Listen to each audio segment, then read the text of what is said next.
Good morning, students. Today we shall be talking about a new topic which is called government budget.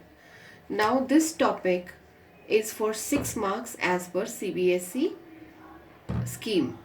Again, the expected questions from this topic will be 4 plus 1 plus 1 or 3 plus 3 or a 6 marker. There is a less possibility of this combination.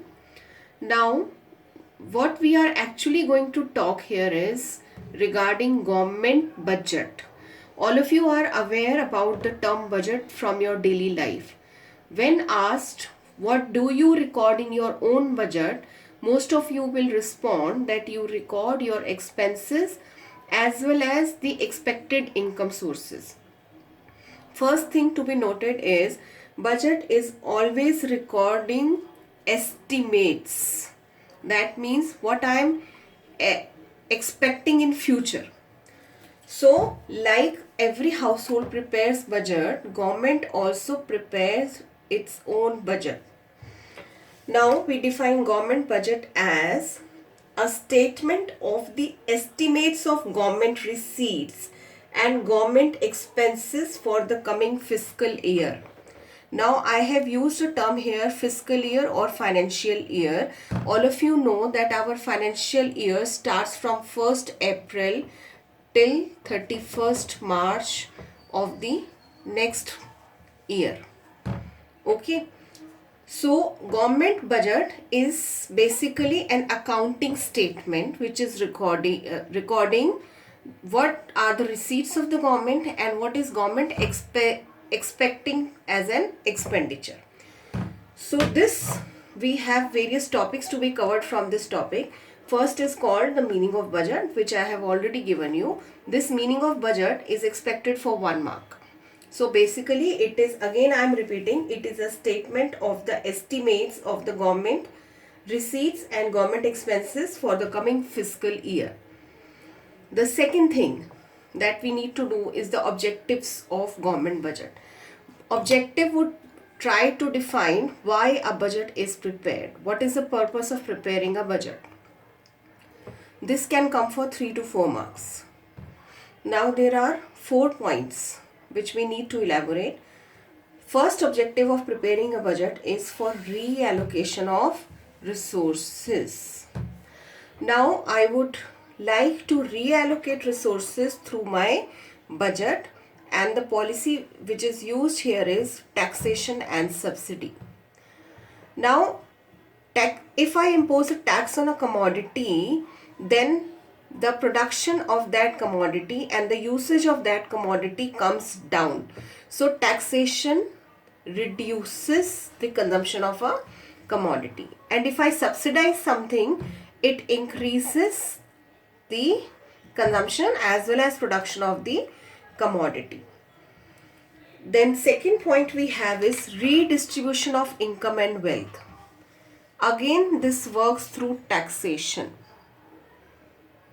Suppose government wants to take away income from rich people and give to poor people, then the tool with which it can do is called taxation. It will increase the taxation on the commodities where it wants to reduce, and it will take away the income from the rich and give to the poor people. Then we have economic stability. When we talk about economic stability, we means absence of fluctuations in the prices. Government budget is used to save the economy from the situation of inflation or deflation.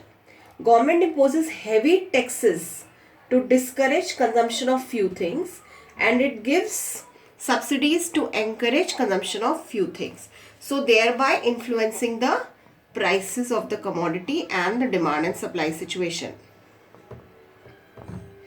Next is management of public enterprises.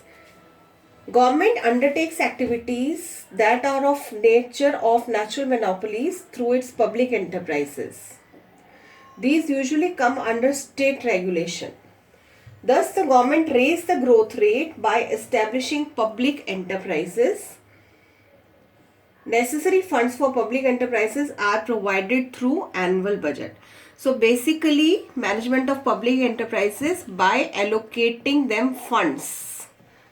By allocating funds at the time of preparing the budget. For example, I say primary education, 10% of your revenue is reserved for education. That means while preparing the budget, I have already kept 10% of my total revenue, which will be devoted as expense on the primary education.